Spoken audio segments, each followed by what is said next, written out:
everybody, it's Romania Black, and how are we already on Hunter x Hunter episodes? It's technically the 11th and 12th episode of this arc, so it is the final set of episodes of this arc, which I'm very sad about because, look, when I started my Hunter x Hunter reactions, I know people will be upset, but I was like, this is a very long series, and I want to go through it season by season because I want to break it up with some shorter anime, get into those, obviously. And then when I started doing that, the moderators were like, well, Hunter x Hunter doesn't really work by seasons, they work by arcs. So I was like, well, we'll just do arc by arc. And so some arcs are smaller and shorter than others. Like, for example, I have pulled up here my list of arcs, and I will show you all. I am going by the official arc release here that we have. We've gone through the first arc, which was the Hunter exam, and now we are ending the Heaven's Arena arc. The next arc, I have an idea of what it is,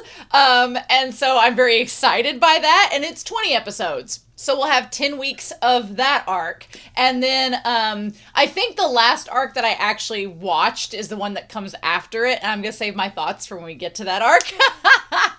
But it'll come after. And then I am very, very well aware that there is a 61 episode arc. That was, if you're a Hunter x Hunter fan, I'm going to be going through that all at once. So you're going to get to see that week to week. So then you're going to get your mega dose of Hunter x Hunter. And then we're going to be doing the final arc. And then I'm going to be getting into the manga completely, doing manga reactions fresh at that point. So it's going to be a little while, but I do promise you all that all of the shows that are in between the Hunter x Hunter arcs are only going to be 12 or 13 episodes or less. I'm not doing big series for those. They're going to be short series, just to give me enough of a palate cleanse to get myself hyped up for the new arc of Hunter x Hunter, because, you know, you kind of get a little bit tired watching 2 episodes at once and needing to a little mental refresh and a hype fresh to get like yourself hyped up. But also, because if you've noticed, before I dived into this arc, I do manga reviews, and I'm going to be reviewing the manga for this arc leading up to the next arc starting. So that is my goal.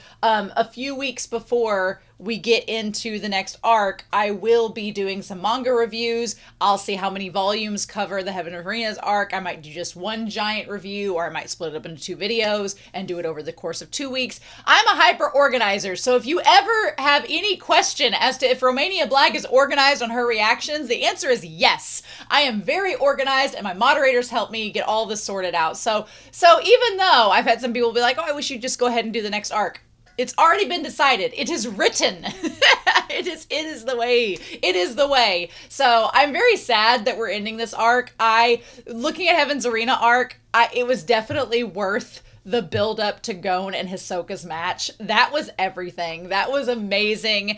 And it was really cool because I got some insights last couple of weeks into Hisoka's character, and it's building up all this mystery. It's building up what's going to be happening in the next arc. We're getting lots of setup. I'm pretty excited about that. But we have 2 episodes we're going to be watching today to finish out that arc. And Gon's taking his BF to meet the ant. So there's that. I honestly don't remember much about this, but I'm sure my memory will be jogged once we get into the episodes, but we'll see. There's no recap. We have no recaps after what we got in season 1 or arc 1. So now it's like, it's not a recap. So what's it going to be? We're going to find out.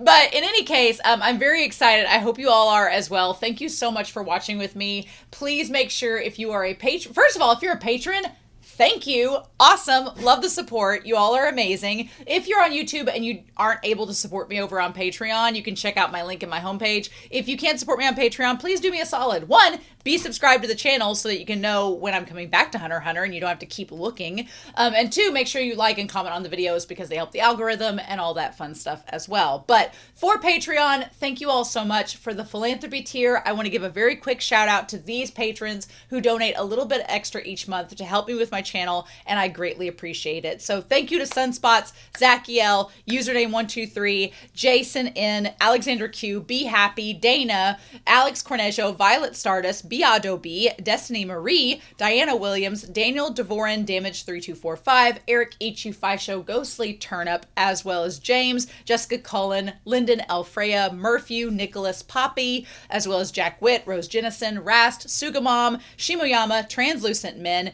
Yanin Zero, Anti-Zero, Mai Chua, Her, and Chewy. You all are amazing people, and I'm very thankful for your support. All of my love. So yeah, so I'm excited. I'm really sad that we only got the remixed version of the OP for this short arc, but it was definitely worth it. Actually, you know what? I when I started this series, I was, like I told you all, and have told you all many times, just grading papers while it was playing in the background. And so I was haphazardly paying attention. Now going back and actually, I'm not usually one for like exposition training, but I did like Wing's character a lot, and I did like the explanation of Nin, and now it feels like we've laid a foundation for the world building. And there's so much you can do with this world building that I'm really excited to see the creative outlets that these characters use for that moving forward. So with that being said, we are going to get started here and looking at the next set of episodes, the final for the Heaven Arenas arc. And we're going to do that here in 3, 2, 1, and let's begin. 37 and 38. Yeah. Hisoka's so far away, but not out of reach. That's our quest now. Our quest with Gon is to find a power as strong as Hisoka's that he can call his own. All right. I would say this is the last time we're saying the OP, but we're going to say it one more time with episode 38. Do, do, do.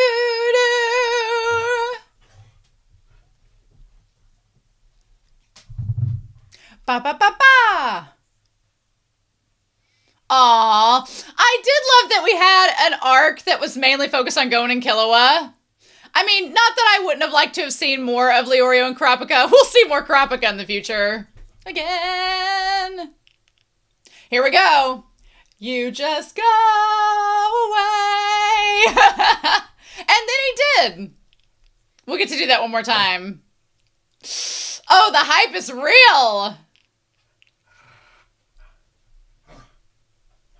It would be funny if we just had this OP for the next arc.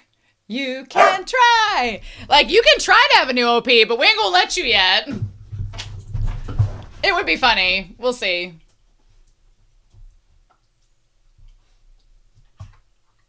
All right. What an iconic OP voice.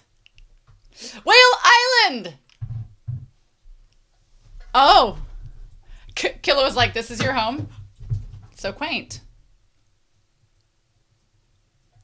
Everybody's always getting them white sheets on that line. Aww.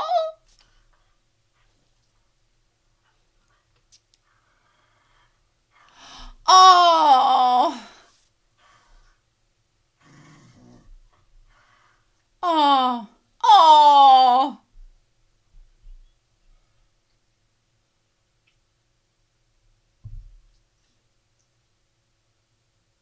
Oh, did you make a friend? Because he's wrote her. Jing and Gon! Ooh, okay, finally. Look at this quaint little house.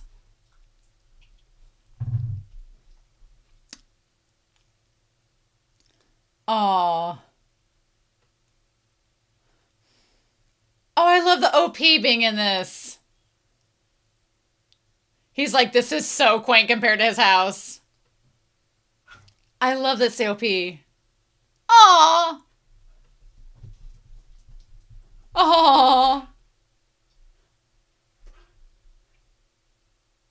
Man, damn, look at that china cabinet. That is an envy-worthy china cabinet.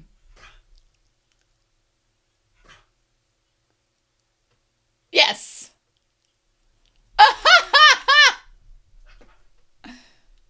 Aww.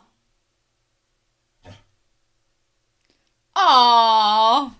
That's so cute.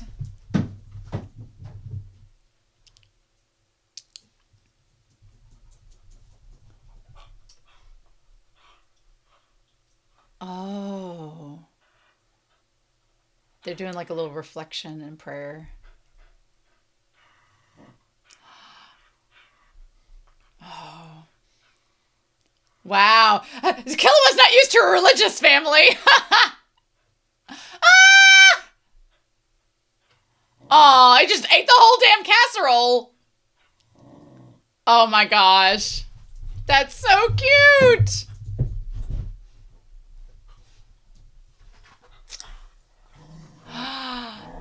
Oh. And then she takes it.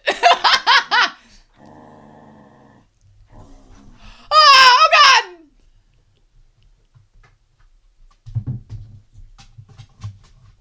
Oh. Man, what a different environment than what Killua is used to. Can we talk about that? Can we make reference to that? You'll be back in 10 minutes, right? Oh, well, she thinks it'll take a while. Whale Island's bigger than we thought. We'll kill a rabbit. It's totally chill. Oh, this is so precious. This bonding with these boys. You just bathed. Aww, teaching him how to fish. Oh, this is like amazing, like pure child innocence. The rabbits are like, thank God it wasn't us. It could have easily been one of us. Man, seaside property here on this island. Girl got it set up.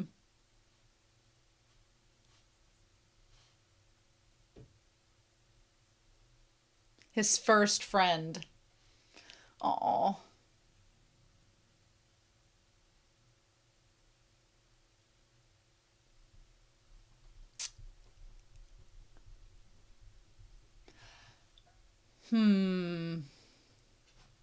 Aww. So cute.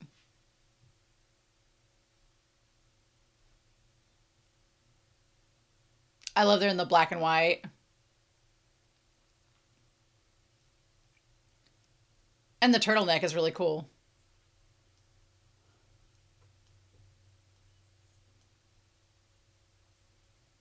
Okay. York knew. Mm-hmm. I like that he's gonna look for his dad there.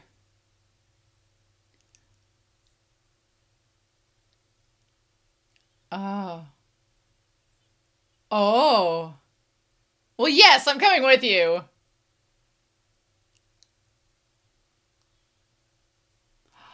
Oh. Oh.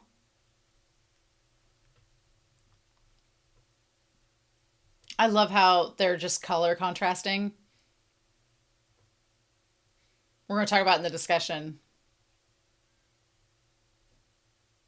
I don't want to stay in that house and inherit the family business. Interesting. We're going to talk about this in the discussion.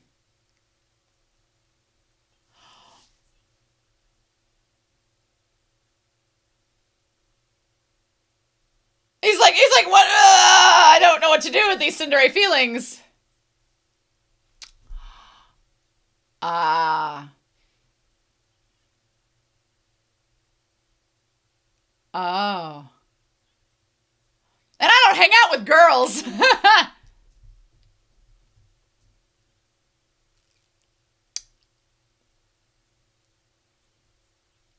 Hmm.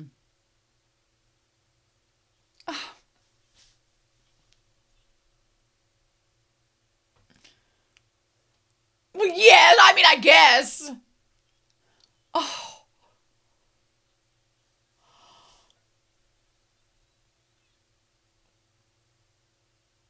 No! Because it's so pure coming from him. You're the one overthinking it. Oh my God, shut up. Oh.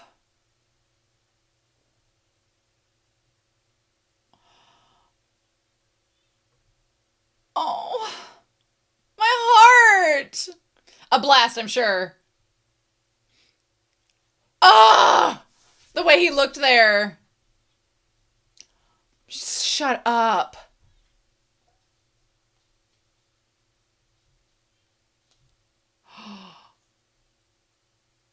Oh.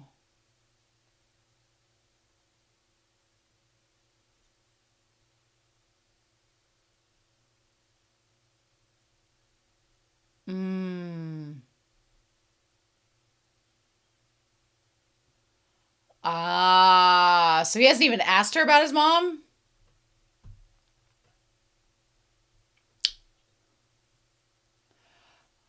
Oh.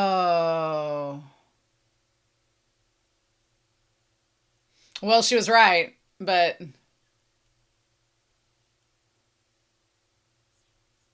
uh-huh.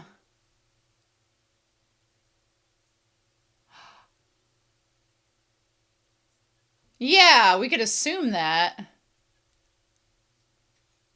That's pretty harsh, but probably not wrong.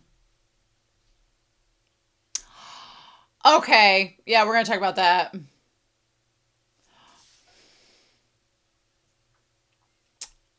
Oh,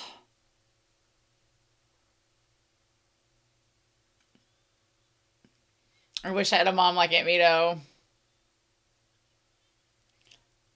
Well, at least her nagging is different than Killua's mom. Oh,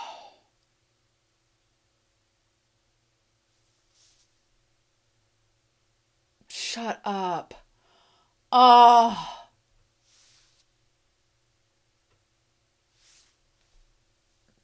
we're going to talk about a lot of this in the discussion, actually. That china cabinet is amazing. I'm envious.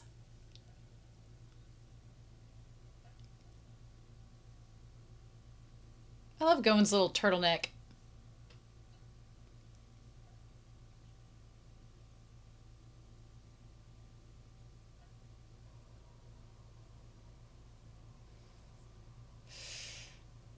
Uh-huh. She's like, I figured you'd say that. She's like, we're going to talk about it. Pandora's box. Oh, nice. It looks like a puzzle box. Oh, girl. Her cousin. Okay. That's why they look alike.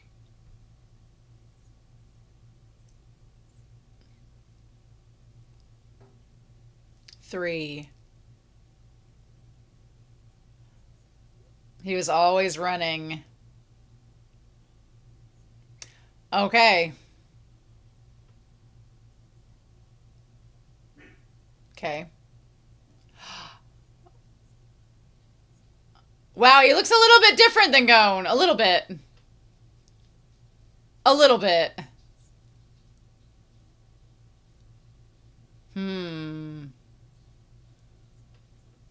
Interesting.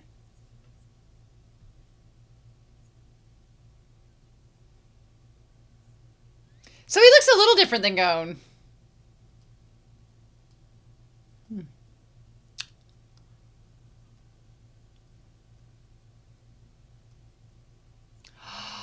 Oh.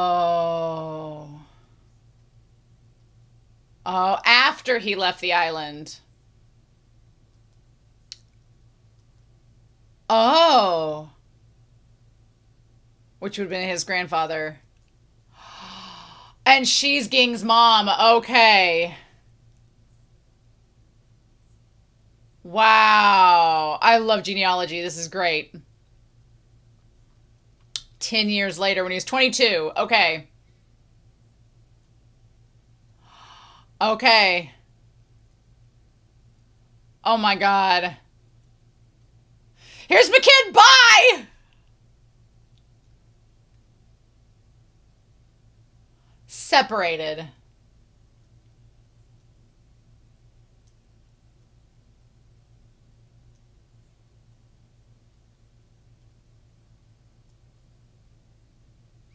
Oh.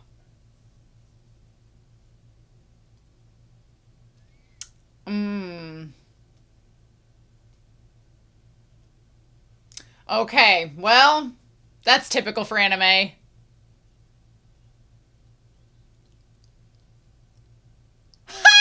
Grandma!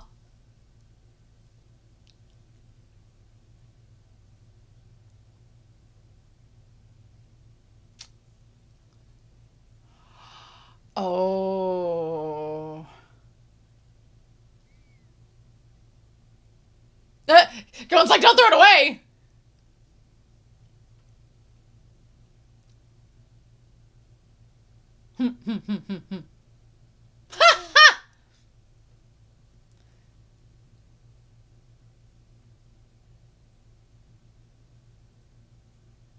Oh. Hmm. Gon's eyes are different than Jing's. They're more brown.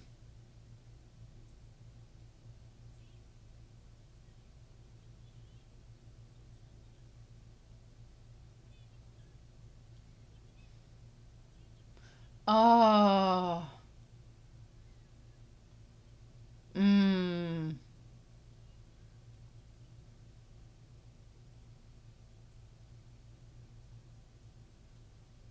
Oh. Get some more coffee brewing.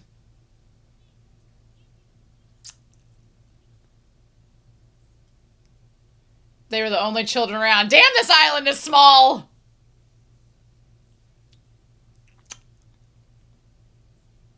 Maybe he was looking for a friend.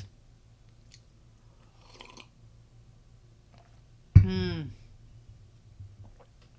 Huh.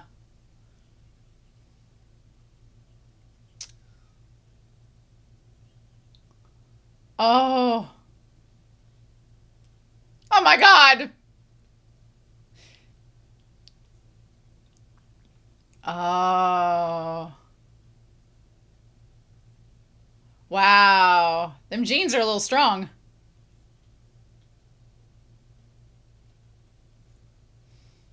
Or if Jing just was like, I'm not playing hide and seek and came back. Her under the tree was a lot like Gon whenever he was hiding from Hisoka. Ooh.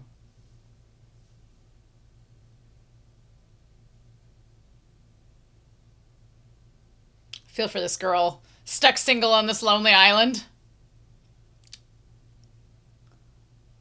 Oh, wow.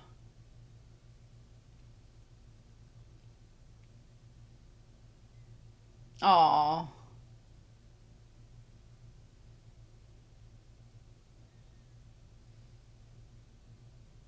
I love the saxophone version of this. She just wanted to connect with somebody.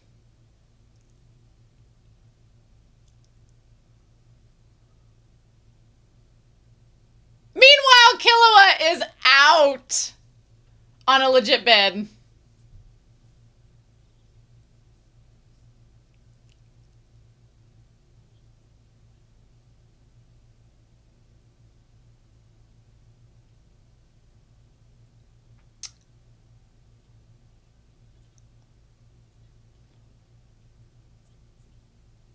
Oh, God. Oh, God.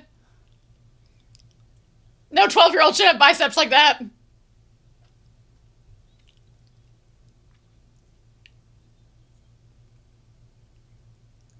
Can they use... It said he couldn't use it till he was a hunter. Maybe he could use his hunter license?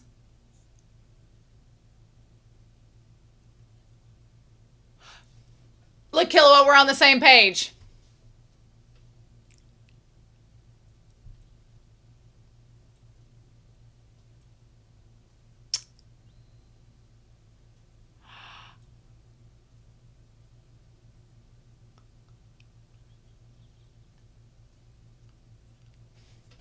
Which is...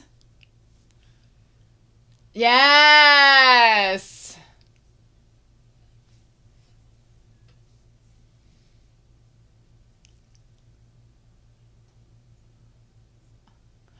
Oh! Oh, I was on the same page as Gon. I was on the same page as Gon.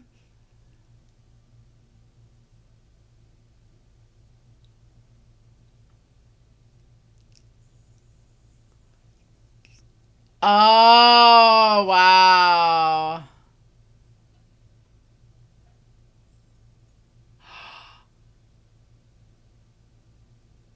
Oh.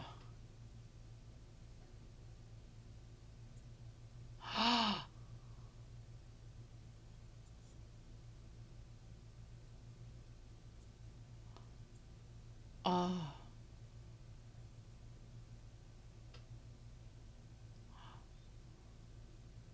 Oh, wow. Funny that. I wonder if Netero taught Jing too.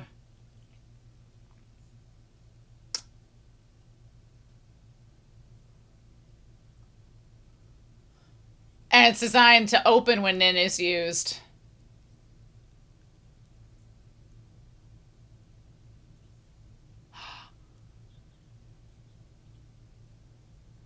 Oh, wow.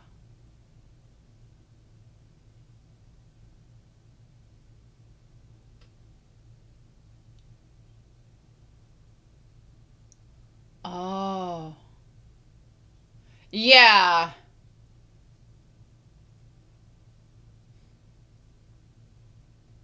Well, we would assume he wouldn't, but...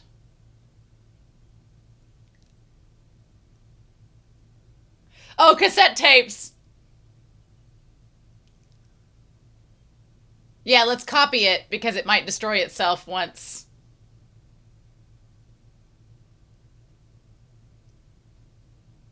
Oh, yeah.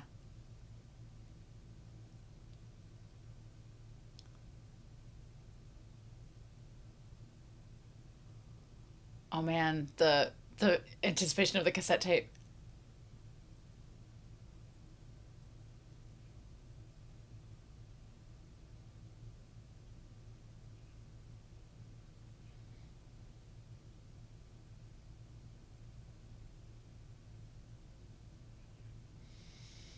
What kind of Willy Wonka question is that, you bitch? Oh my god. Oh my god. Oh my god. Well, of course! What kid wouldn't want to meet their parent?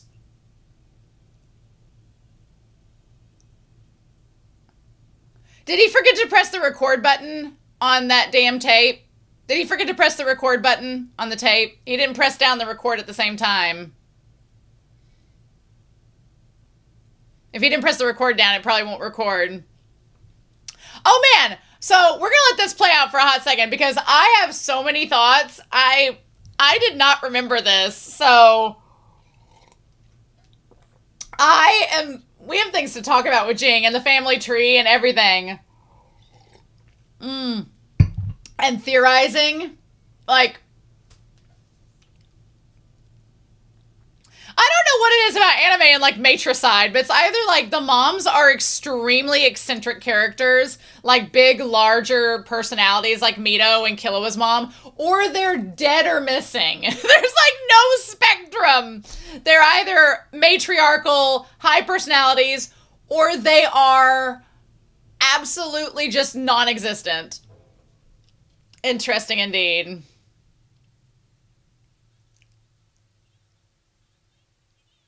I didn't want. I didn't want to see this. Look at the Aunt Mito.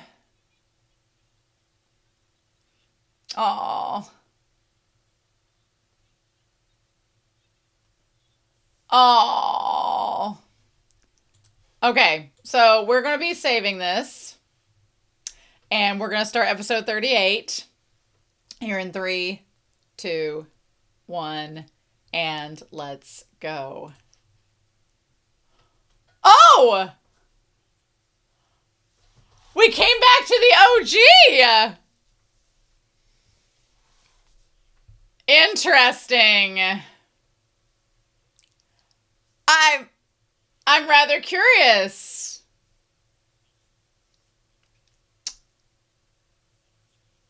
Mm-hmm. Uh-huh. Hunters. Mm-hmm. Is it the old version or the new one? Okay, no. We just had that. Okay. It's our last time with this OP, y'all. Let's get to it.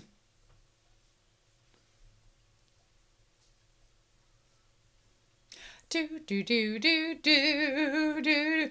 I have really enjoyed the Killua and Gon focus. It has made my heart very satisfied. Mm-hmm. You just try again. Snock has so got out of the park. You just go away.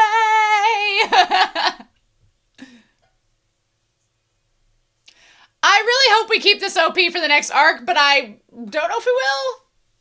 Do do do do do da da da da da da da do do do do. You can try.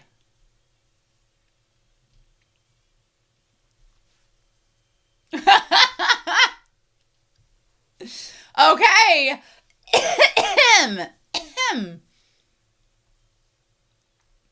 Hmm.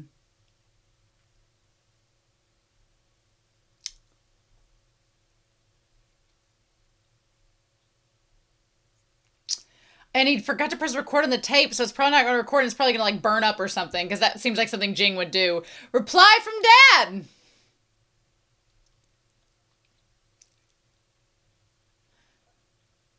I do like Gon's room. Yeah.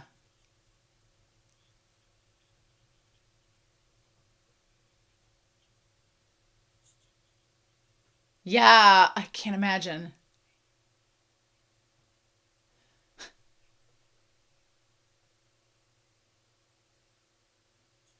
Oh,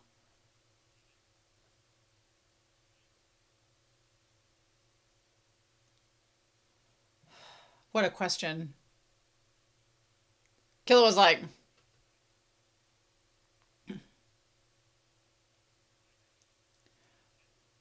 oh. Well. Oh. Okay. What is this? Selfish creatures. Ooh.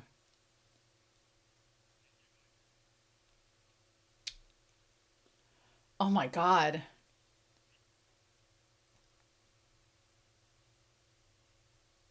Huh.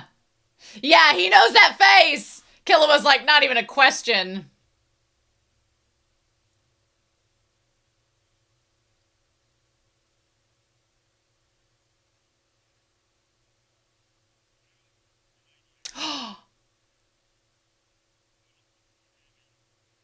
Oh.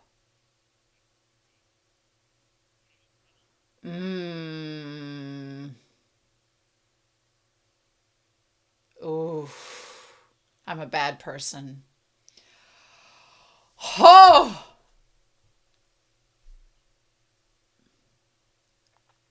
At least 10 years. So he had high hopes for him.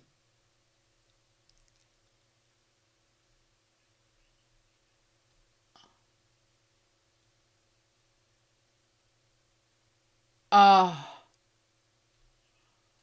Oh.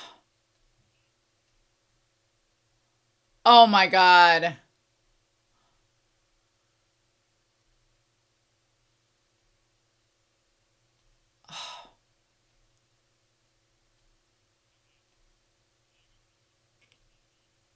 Hmm.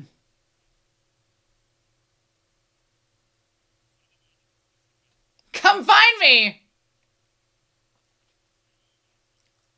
Oh. Oh.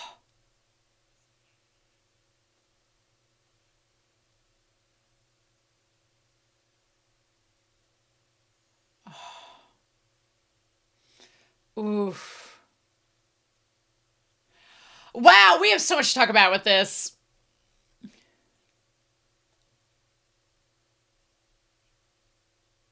Oh, good. I'm glad you stopped him.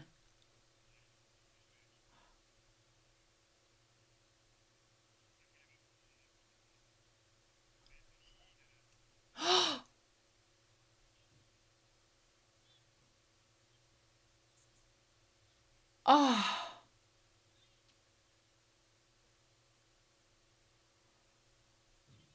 Oh. Oh. Oh, but the curiosity in me like wants to know. Ah, damn it. Damn it. Uh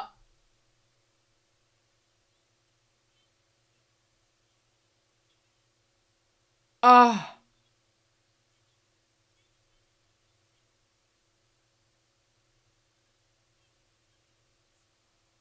Oh wow.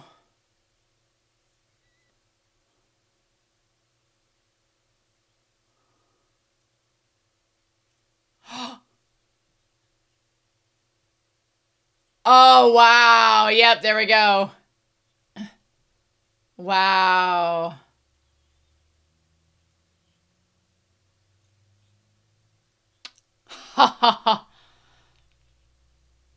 Wow.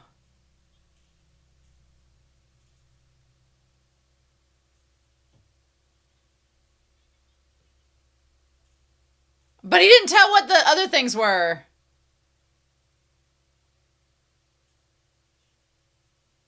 Oh.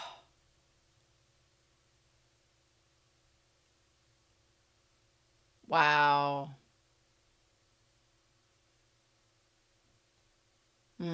Damn. Damn. Jing, my dude.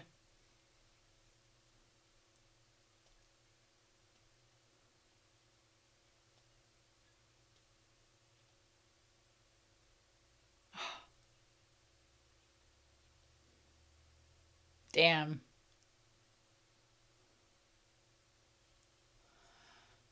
Apparently not.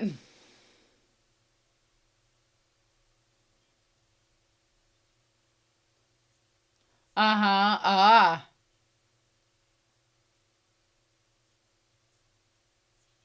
Damn. Cohen's like, I didn't know you could get all this from a cassette tape. There you go. That would be the thing I would want.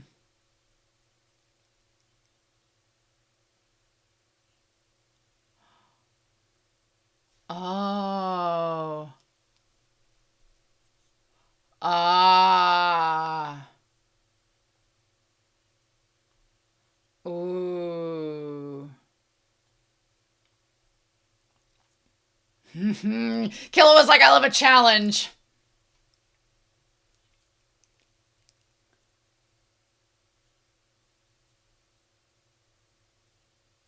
Yeah.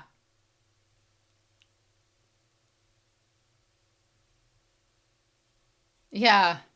Man, smaller than a normal memory card, dating itself.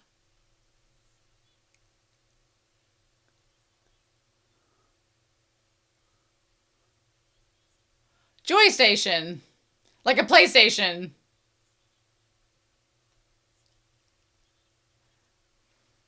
Maybe.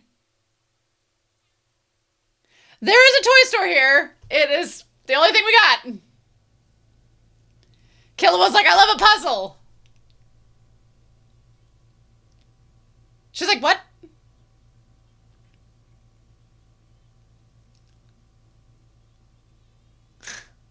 I'm trusting you, bestie.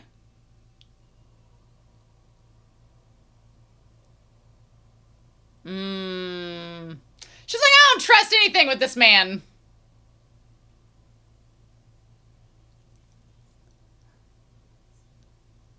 Oh, of course Killa would have all the money. He could buy it.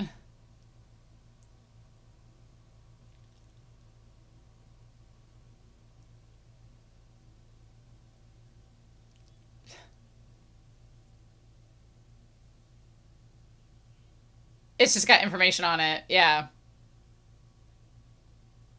No. Man.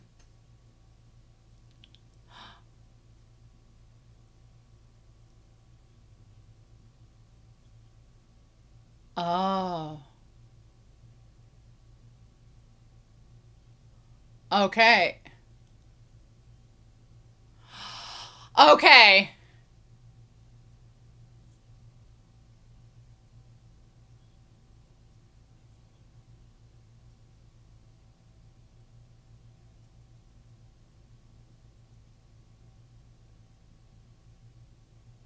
Damn, Killua is being all technical on this.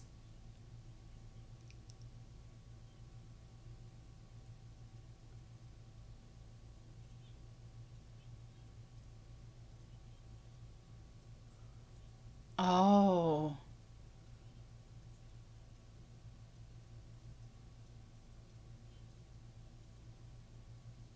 Maybe.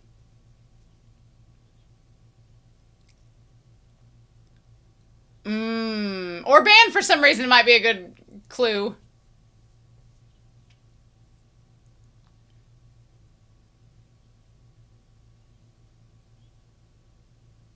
Oh. Ah. 1987.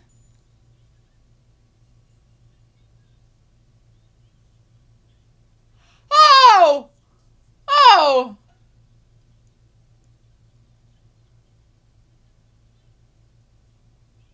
Oh my god, Killua is so...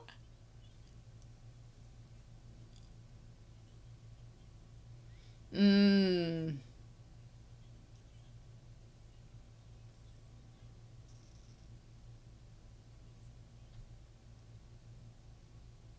Uh, Killua's pants look so long there.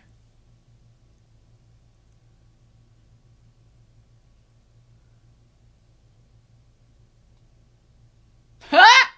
His little phone!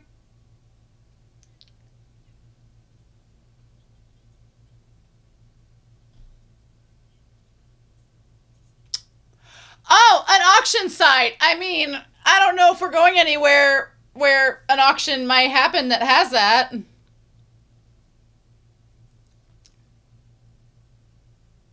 Oh, buddy.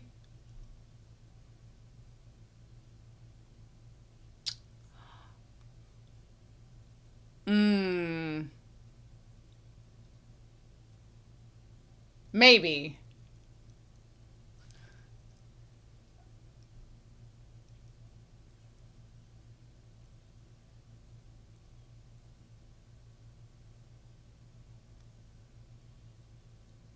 Aww. Negotiable.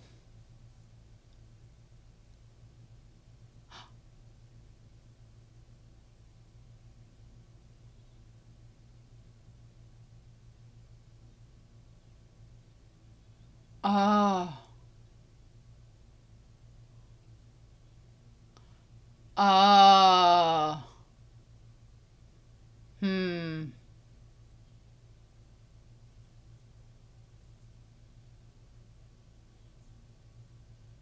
Wow.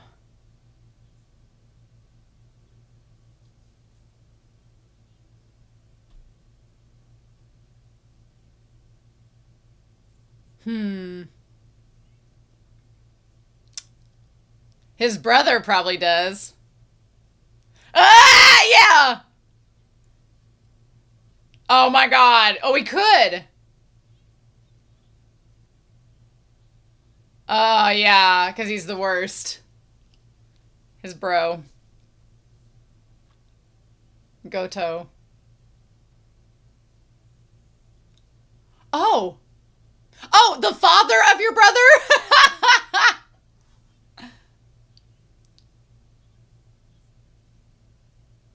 Put Piggy on!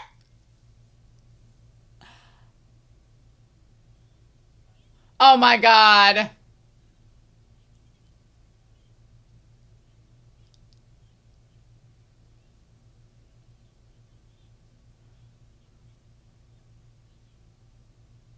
Ah!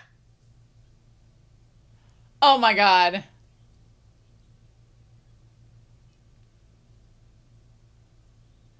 Oh my god. Oh, no, not him. Ah!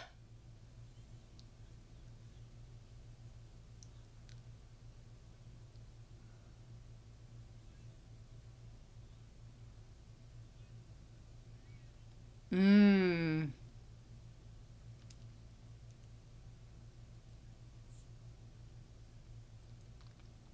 I was 5 when the game went on sale. Okay. Huh. Oh.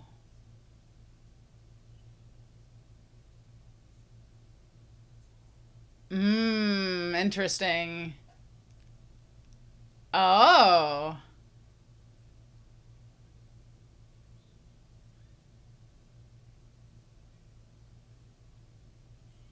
Oh.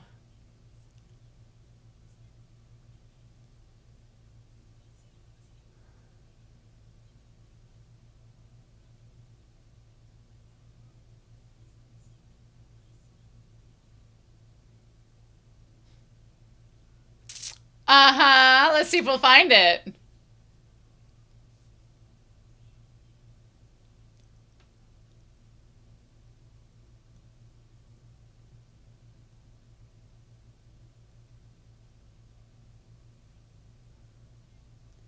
Oh.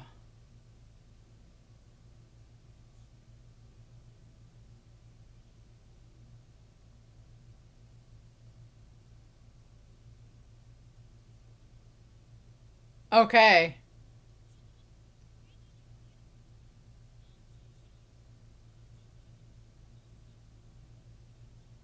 Oh.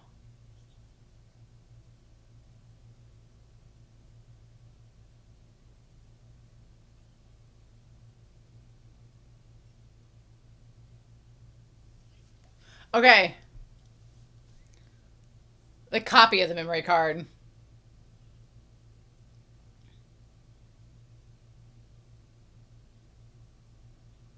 Okay. All right.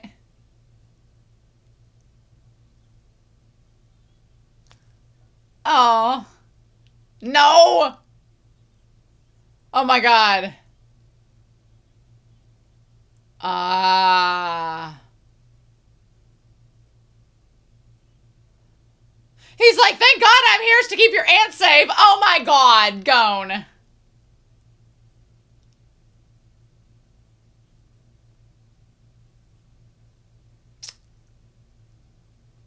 Yes! That's where you're going anyway.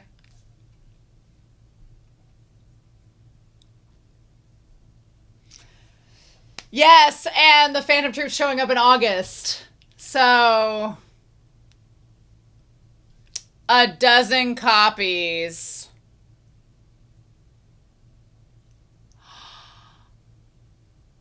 Well, that could be, but I doubt it.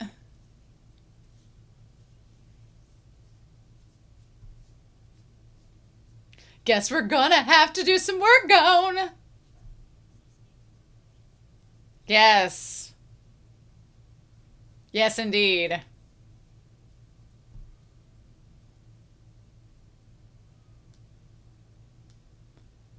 Mmm. Damn, that big old house on a hill.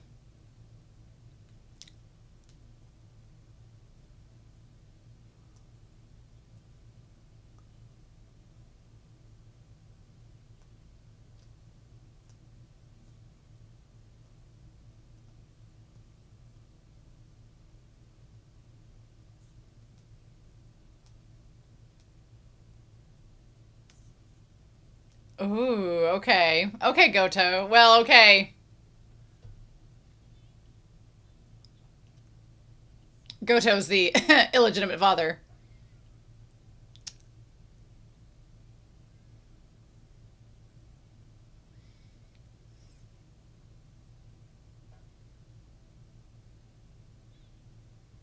Oh.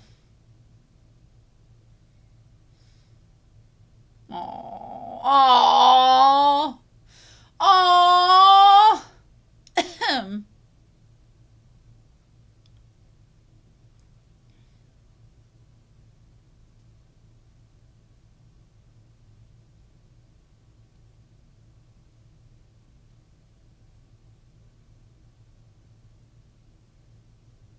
Oh.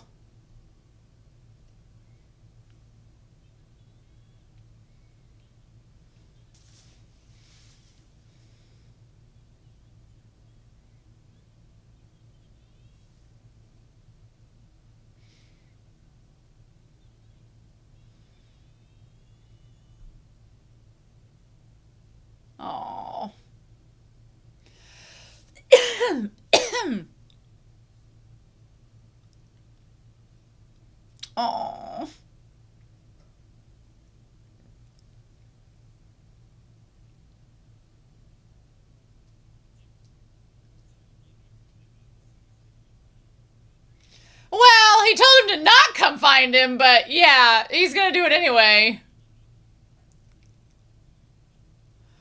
Oh man! Ah! We're gonna have a spoiler corner. We're gonna have a spoiler corner for this week, for sure.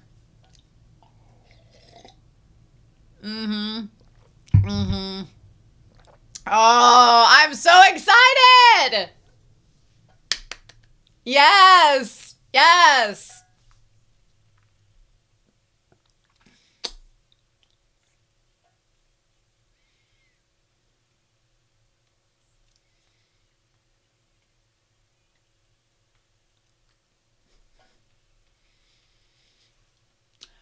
Oh man. This ED goes so hard at this point. I love it.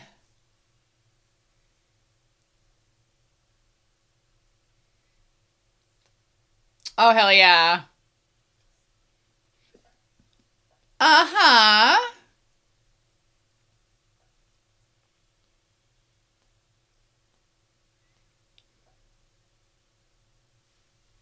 Yes.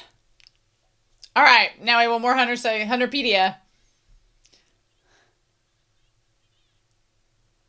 Oh, we love Hunter Hunter. Why is Hisoko? Oh.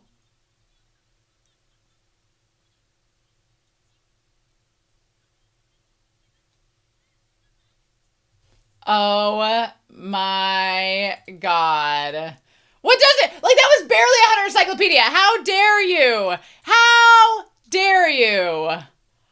Oh. Oh. Well. We are actually going to have a spoiler corner for this week because, especially that we are now ending, this arc, I feel like we need it. So I did a little bit of a peeking with the manga. I just mainly looked for, okay, which manga volumes do I need to read? And I know that I need to read like the last chapter of Volume 5, if you remember my Volume 5 review, to start Heaven's Arena arc. And then I'm going to be looking at Volume 6, Volume 7, and then most of Volume 8. And then Volume 8 will end, I think I can't read the last 2 or 3 chapters because it'll be getting into the next arc. So that's good. So I'll probably do like 2 weeks of review. It depends on how much I talk about the other volumes. So it depends on how much I have to say. I might do 1 week of review videos. I might do 2 leading up to it. We'll just have to see. We'll just have to see what it goes. But then we'll be doing some manga review as we get into the next arc, which I'll talk about in the spoiler corner. Because based on what we found out in this episode, I was like, oh, I remember a few things. So we're going to get into that, but that's as far as we're going to get. So I do want to talk about a couple things, though, with you all. And so I'm going to put Whiteboard Coon up here because we have things to talk about. And there are things that are so intriguing. And now that I've watched these episodes, I'm like, okay, we need to talk about this because I didn't know what we would get. Jing fascinates me. I think the mystery of Jing fascinates me. But after watching these episodes, I was like, okay, we are setting up some things about Gon's father that I'm like, okay, we're going to find out. So, and there were things that I think initially frustrated me with what we find out because I am like, not only a completionist, but I want to know these things. And the fact that Gon chooses to not find out about the mom. I'm like, okay, at first I was like, it was just like, it gave me bumps. I was like, no, Gon, why would you do that? But Aunt Mito is his mom. She did raise him. And I think there is something to be noted with that. So we're going to put theories out there. Obviously, if there are manga spoilers, I do not want to know them. I'm going to be reading the manga, as you know. But I'm going to put this out there. And I'm very hesitant because I know people in the comments will want to say things about Gon's mom. I don't want hints. I don't want clues. I don't want people to be like, well, my theory is, and you've read the manga and you know the answer. Don't be that person. There have been people in other channels and other series that have been like, well, I think my theory is this. And then the mods are like, no, you know the answer. You're just trying to pull a fast one on Romania. Don't do that. So if you are anime only and you've not read the manga, or I just don't want to know. I don't know if we find out more about Gon's mom. I want to figure that out when we figure it out in the show, because I'm going to be looking at the entire series eventually. So I want to figure that all out. So I'm like, ah! But yeah. Oh my God. So that's what we're going to be doing. So let's go ahead and talk about these episodes, because I have so many thoughts, and White Raccoon's going to help get all those entangled and out of there. So here in 3, 2, 1, we just need to talk about, I didn't think I would have a lot to say about these episodes, but I do. So let's take the sound off. We end the episode with Gon realizing that I need more training to find a power as strong as Hisoka's. So, despite the fact that Gon says otherwise, he does have some goals. So let's put Gon up here. Let's put Gon up here, and let's talk about Gon's goals. So, obviously, finding Jing is the big one. And I think it's kind of, we'll get to that point where Gon calls him Jing, and that's what he refers to him as. And he's like, is that okay? Can I do that? And Mito's like, yes, you can. You don't have to call him your dad. Because it's like, dad is a strong word, and Jing doesn't even want to be associated with that word. So anyway, so yeah, we have Jing. Finding Jing is a goal. But now Gon has other goals. Even if he's not admitting them to Killua or himself, he does want to become as strong or stronger than Hisoka. Now, does Gon want to fight Hisoka again? He doesn't really say that, but he does say, like, he makes note that there is a way he could become as strong as Hisoka if he trains with Nin, and that kind of ties into this idea of Nin training. He wants to do more Nin training to gain an ability of his own. He doesn't want bungee gum, which has the properties of both rubber and gum. He wants his own ability. But so Gon has a goal. He's like, I want to get stronger as a hunter. I want to train with Nin. I want to become as strong as Hisoka. And so I think part of that is tied to Gon finding Jing. He knows that Jing is a pretty accomplished hunter, and if he's going to find him, he's going to possibly face people that are as strong as Hisoka, and probably not as forgiving, because Hisoka's whole creepy deal is that he wants to ripen Gon to like the perfect age and the perfect time where he can kill him. Most opponents are not going to give Gon that opportunity. So if he's going to be able to find his dad, he's got to get stronger. Otherwise, he's going to go up against people like Hisoka, and they're not going to be as kind. So let's skip the intro for this. So we go back to freaking Whale Island. I think it's interesting to note that Whale Island is just like a port town. Like, people don't tend to stay there. They make a point of saying in this episode set that people just kind of come and go. They're there for a little while. They stay. They leave. There's not a whole lot on the island. There's wild animals. It's not the most hospitable place. It seems quite dangerous. People just come and go. It's not the place you settle down and raise a family. Which, Gon's family has pretty much the best layout in town. I was in a bunch of coastal towns for vacation, and we were talking about how expensive it is to like have a property right by the ocean, like on the beach. They got some beachfront property that is pretty sweet, but it probably doesn't cost a whole lot because people don't stay there. People aren't, clamoring to stay on Whale Island of all places. But we're going to also bring up Gon's lineage, his family line on here. So the grandma, we have the grandma. She's still alive for now. She's our resident matriarch. And then she was married to an unknown man. So we don't know who he is. We don't get to know him. And then from there, they had 2 children. She makes a point of saying she lost both of her sons, so that is interesting to me. So she makes a point of saying that she had son number one in the Freaks family. So Grandma Freaks, we're going to put her up here because we're going to assume that that is her last name. So she had son number 1 and son number 2. Son number 1 married Mystery Woman and had Aunt Mito. So, and then these 2 both died in a traffic accident. So they're both dead. We assume that the grandpa is dead too. These two are dead too. So there's that. So Aunt Mito is the only sole surviving member of her granddaughter, is the only surviving member of her first son. Okay. Or second son. We don't know which son was older. We assume that maybe Jing's dad was older. But anyway, son number 2 has gone missing at sea. I think it was at sea, but they've gone missing. We're going to put at sea for now. So we don't know where Grandpa Freaks is. There's a chance Grandpa Freaks is alive. There's a chance that's a thing, but we don't know. He's MIA, and we presume that he might be dead. But anyway, he married a mystery woman, and they had Jing. Now, mystery woman, I'm assuming she died because she's not mentioned either. There's a lot of matricide in this family.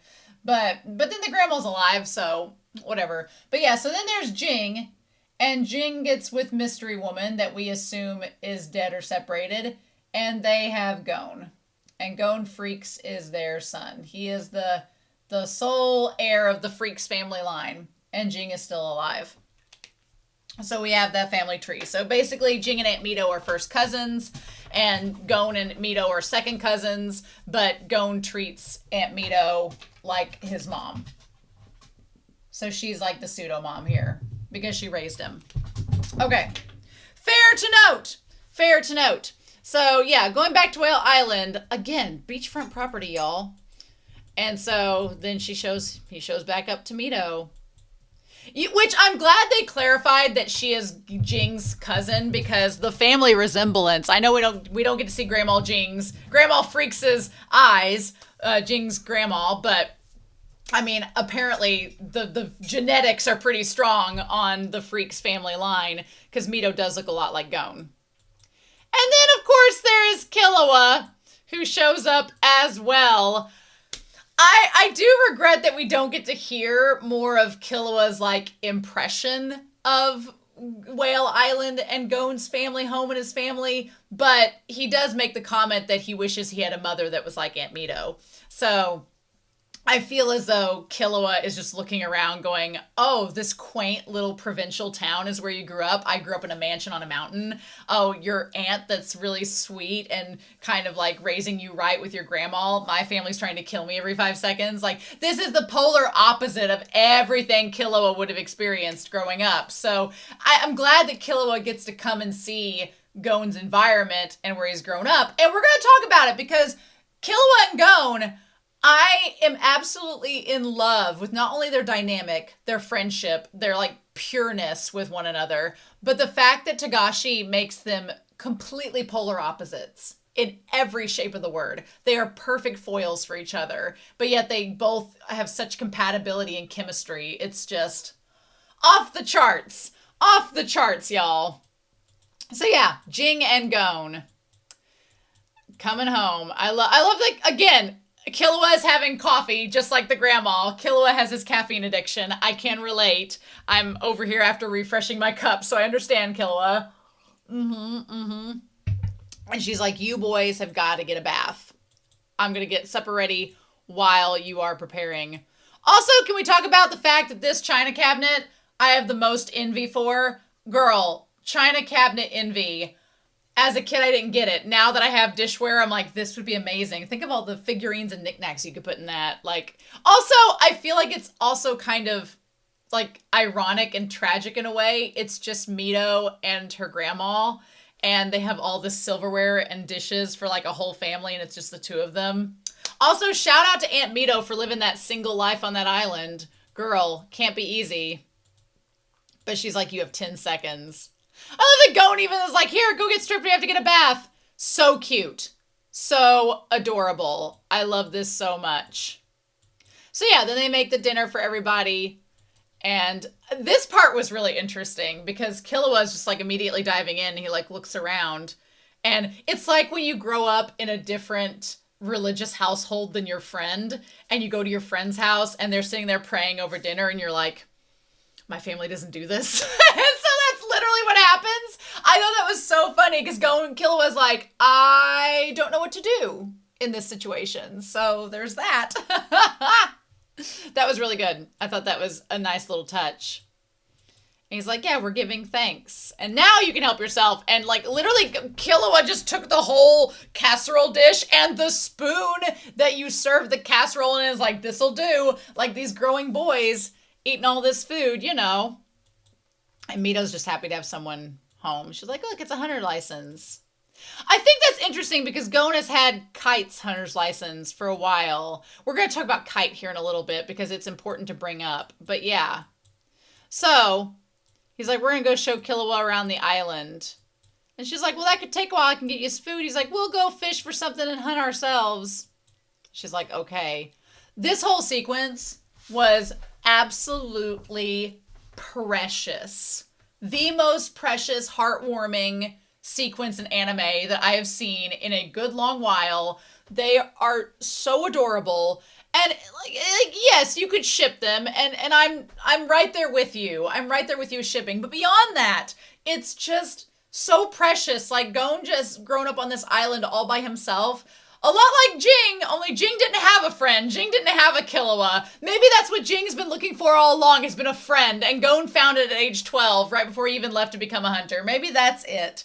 But like Gon being able to show his best friend his like where he grew up at and share these experiences, and Killua, who's never had a friend before, gets to come and see this with Gon, and they get to go fishing together and go exploring like just kids, just being kids, just having a childhood. And yeah, Jing had Mito, but there was an age difference they established. There was like a 9-year age difference between the two of them, and that makes a big difference. If you have cousins, I have cousins, and I was kind of in that weird age range where my cousins were either like 8 years older than me or 8 or 9 years younger than me. You don't quite connect with the younger cousins. You love them, they're your family, but you don't connect with them like, you know, someone like Gon and Killua being the same age.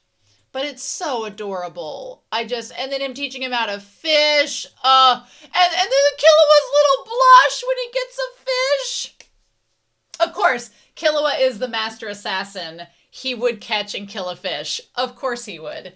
Of course he would. I just love this sequence here, where as they're cooking the fish, all the animals come out being like, oh, thank God it wasn't us. Love it. Because it would have been. And then they sit there, and meanwhile, the grandma's not worried. She's like, well, you know, it's been kind of late. Maybe you should go take them some food. She's like, they probably won't be back until late, so I'll take them something to eat. And that was such a good setup for then we have this conversation. Again, you talk about Gon and Killua, polar opposites. Black shirt. I love Gon's white turtleneck. But yeah, black shirt, black hair, white hair. And so you have the thing here where Gon has a goal.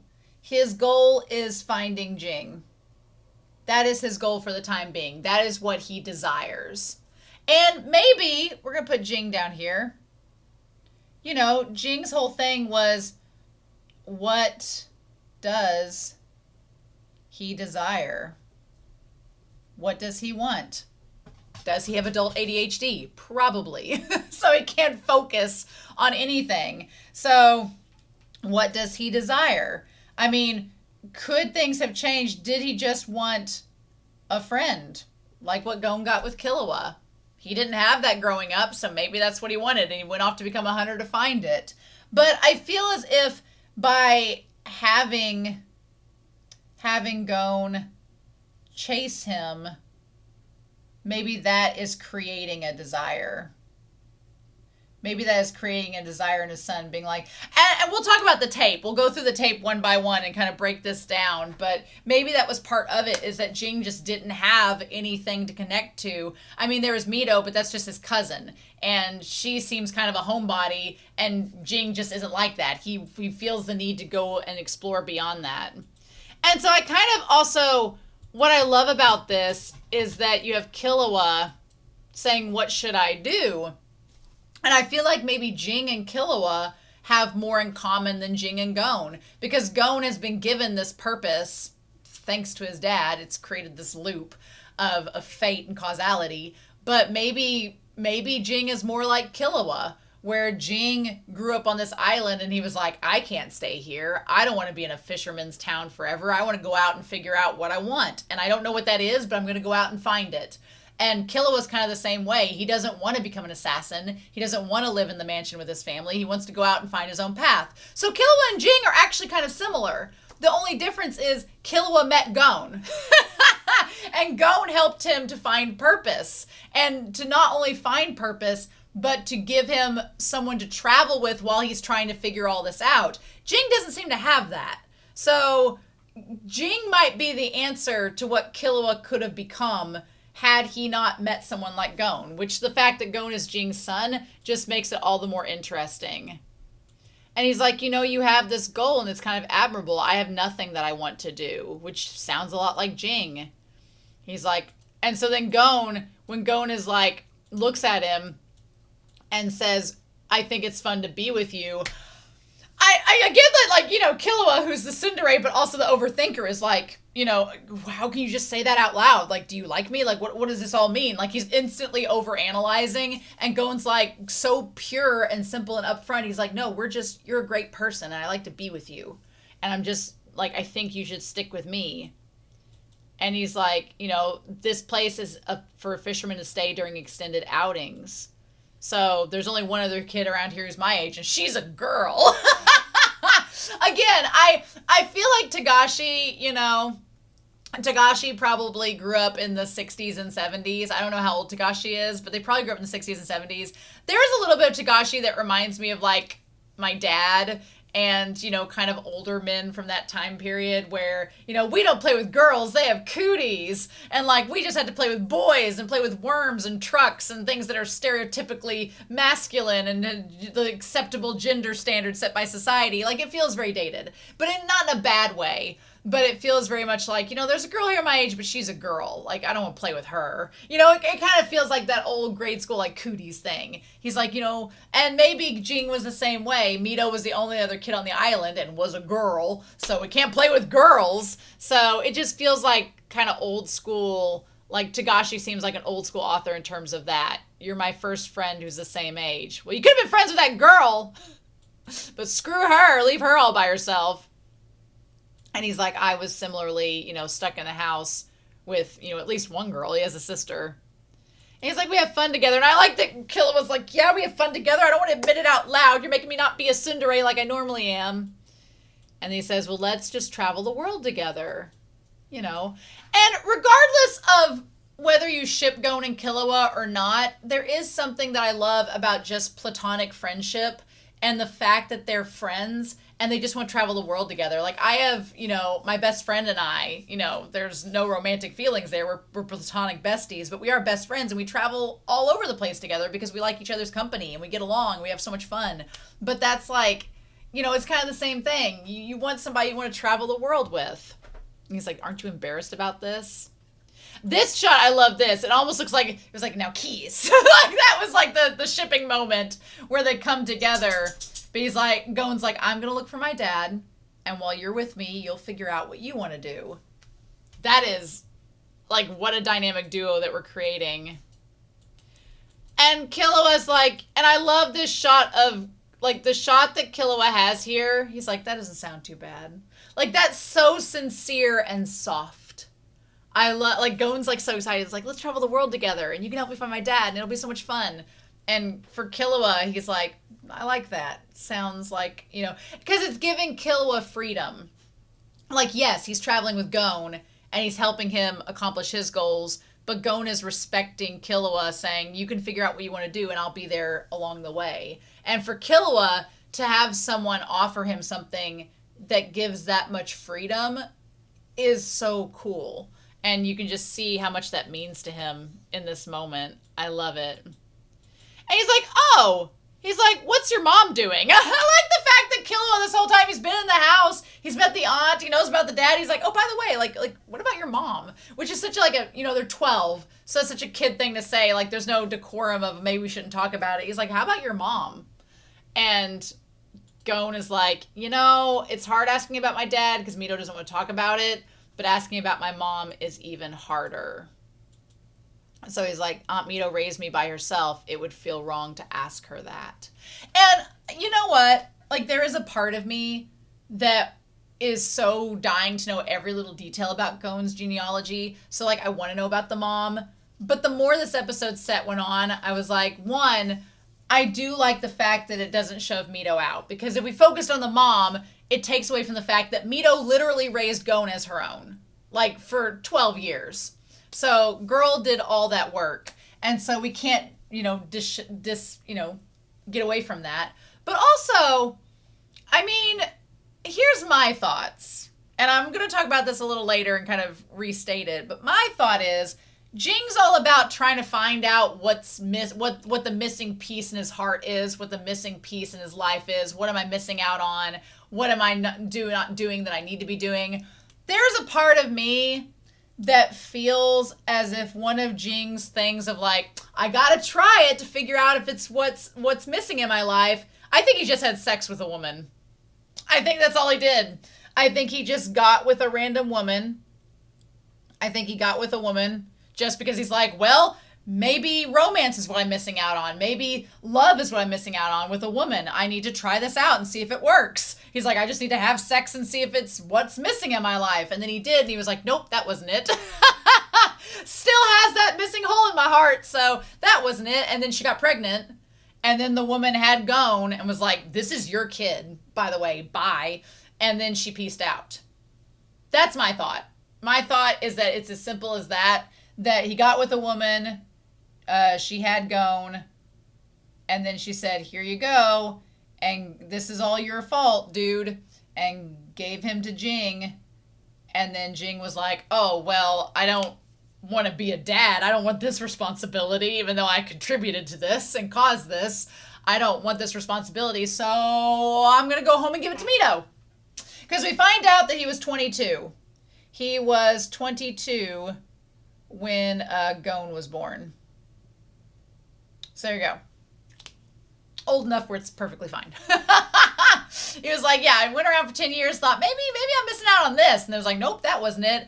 And then this woman had Gon, gave her back. And a lot of people would be like, oh, well, would she really give back a child she had birth to? Oh, it happens all the time. I had a neighbor that he had a daughter with this woman, and she, as soon as the daughter was like a toddler, she was like, I can't do it. I don't want to take care of this kid. And she left her with the guy and just walked away.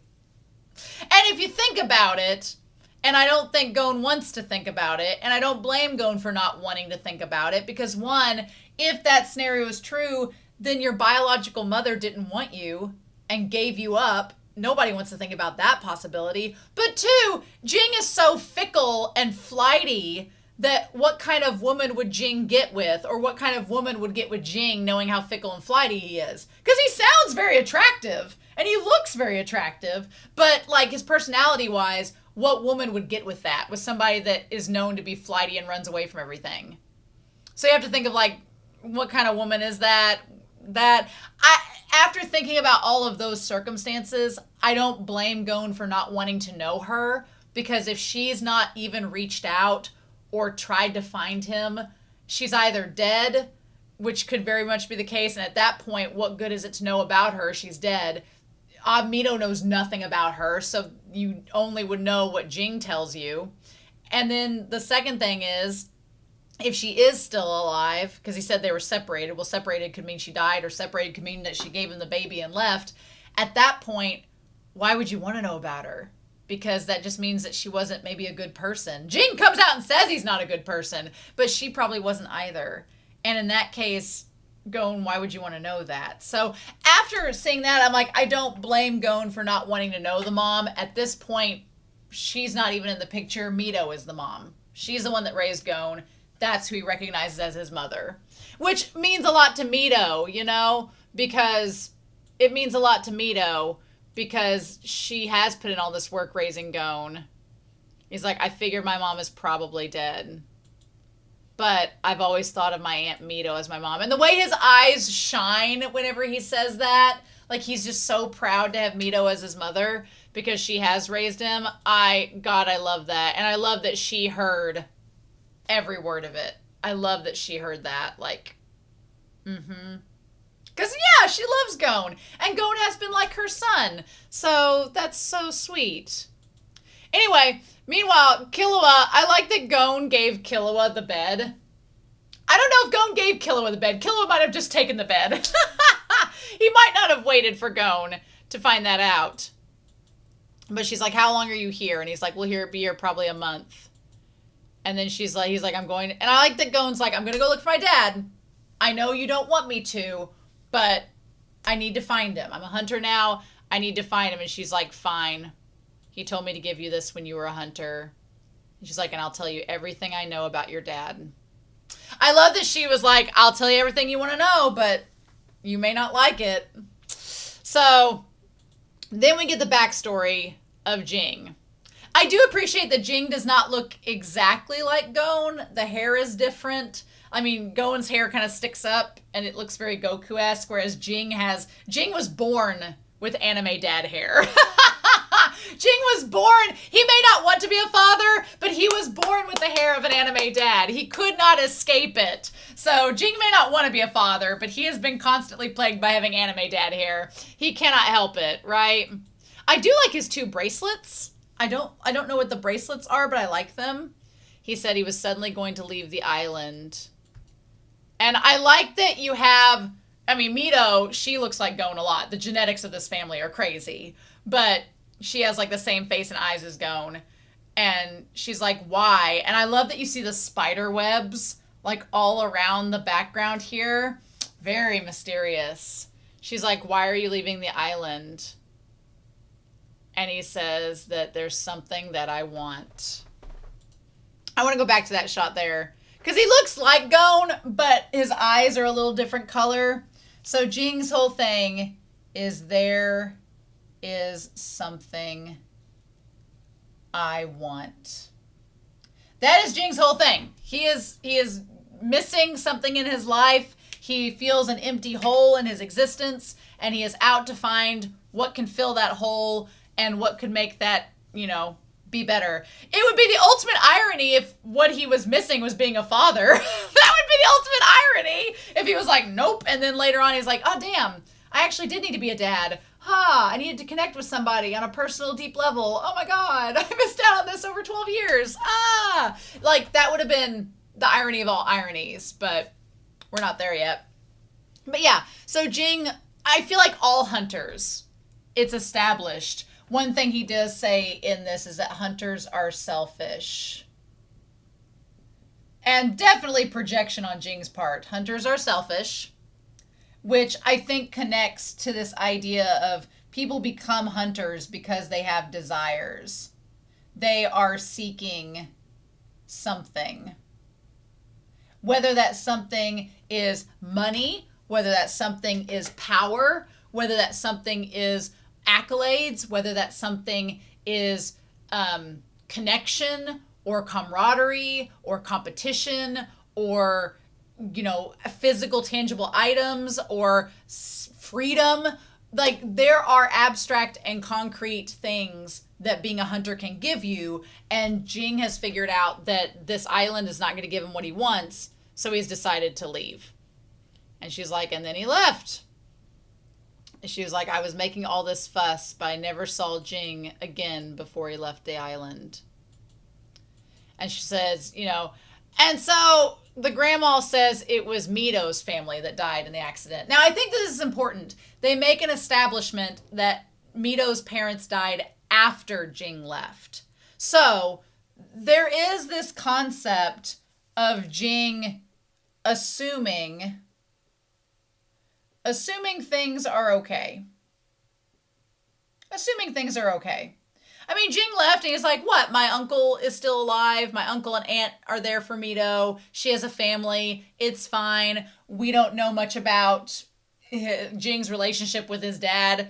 Probably wasn't very good if he just decided to run away from home. Or maybe he was totally fine with it. We don't know. But he assumed everything was going to be great. Drops going off, being like, this kid won't need me. Everything's fine. It's interesting what he assumes. After that, Jing's dad went missing on a fishing trip. So out at sea, he went missing. That part is the most curious out of everything. Like, Mito's parents are dead, obviously. Gon's mom is either dead or she's not wanting to be around and has, separated herself from the narrative. And then, Grandma Freaks, we can assume Grandpa Freaks is dead. That can be an assumption. But the grandpa still being alive is very interesting. I don't know if that's going to come back up in the story or not, but no body, no death. Oh, well, she says both of my sons ended up passing away. So Mrs. Grandma Freaks assumes that her son, Jing's dad, is dead, and then we know that Mito's dad is dead. Damn. Okay. And so then she said 10 years later, Jing returned to the island. He just popped up out of nowhere and asked us to take care of you. Mm-hmm. He doesn't look very happy there. In fact, he's like got his little turban on, his hat. He's got his little bat knapsack. He has Gon. Gon's hair has grown out and become this little long business. His hair just grows up instead of out. But he looks so cute there. Mm-hmm. That gives me thought that the mom showed up with the kid and was like, here, you get this baby. Take him, go. And Jing was like, shit, what do I do? And then he just went back home and was like, I don't know, here's this kid. And then he left. Because Jing is constantly running away from everything around him. Yep. When I asked about your mom, he only said they were separated. So, again, there is a part of me that wishes that he would have listened to the tape, but then there's a part that says, like, the fact that he said separated instead of she died leads me to believe that she didn't want Gon, and she was like, here, he's your problem.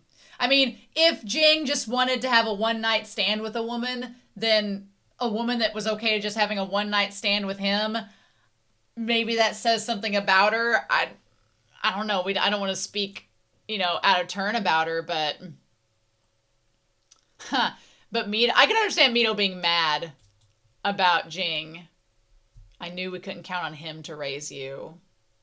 I mean, I don't blame Mito for being mad, because if this man, if your cousin left home at age 12 and went away for 10 years without saying a word to you, and the first time he shows up is just to drop off his child and say, okay, raise him, bye, and that's all he did, I'd be pretty mad too. And he hasn't made any attempt to talk to you since. Yeah, it kind of doesn't paint him in a good light. It kind of makes him seem like an asshole. So it's like, ooh, which Jing is very self-aware. He says he's not a good person. So she's like, we don't know anything. And she's like, don't you ever come back. Which I feel like part of Jing's business is that he does feel this guilt. He does feel this guilt by his actions. But he's probably one of those people that's like, well, I just got to live my life the way that I want to live it. And so I don't blame Mito for being mad. I'd be like, oh, hell no. So anyway, Mito tried to throw the box away all this time, but the grandma kept fishing it out. That's all we know about Jing. And I like that he says Jing. He's like, does it sound weird for me to use his name instead of his father? And I like that. I like the idea of Gon just calling him Jing, because, I mean, I wouldn't call him Dad because he hasn't really been around to be a dad. So calling him just by his name that seems appropriate. And she's like, let me tell you what he was like as a kid. She's like, I wanted him to play with me, but he always would run off. And he's like, but one day I got separated. And I thought this part was cool, because this part where she's hiding under the tree, like she wants to be found and she wants Jing to find her. That shot of her under the tree looks exactly like the shot of Gon after he got beat up by Hisoka and the other hunter. It's the exact same pose, same everything. And she's like, after a few times. Yeah. I like the grandma's like, you just wanted Jing to find you. We thought you were playing tricks. Jing would always find you first. Mm-hmm. I also kind of like the fact that, Jing looks a little different. Like, they have their kid clothes and they're not like the same ones that Gon has. But Jing looks a little bit taller than Gon. He looks like a little bit bigger than Gon was. His legs look a little bit longer. He still has Gon's face, for sure. His eyes are a little bit darker and his hair's a little different. But yeah, I like the bracelets. She's like, I just wanted him to come find me. Yep. Meanwhile, Killua is just like passed out. So I think the fact of that Jing is he would come to Mito's aid if she needed it, but I think he also believed that Mito was strong in her own right. Obviously, she gave him his kid and was like, "You can take care of her. You can take care of him." So, interesting. Now, I was very much like Gon. I thought that you could maybe insert the hunter card, but I didn't realize it would require you to use Nin. And that's so smart that the plates are the same as the little coil that was around Gon's finger. That's so good. So, a couple things that are interesting. One, we have a tie to two people. So we have a tie to Wing because there's a use of the same Nin as the string. Now, two things about that. One, it could just be that every Nin user has the knowledge that you can make things like the box or like the string that has the Nin infusion on it. And that's just a common thing. And it's just a tie to that. And it's a callback. And that's all it is.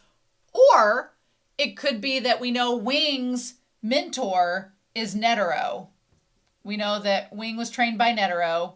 It could be a technique that Netero uses and taught Wing.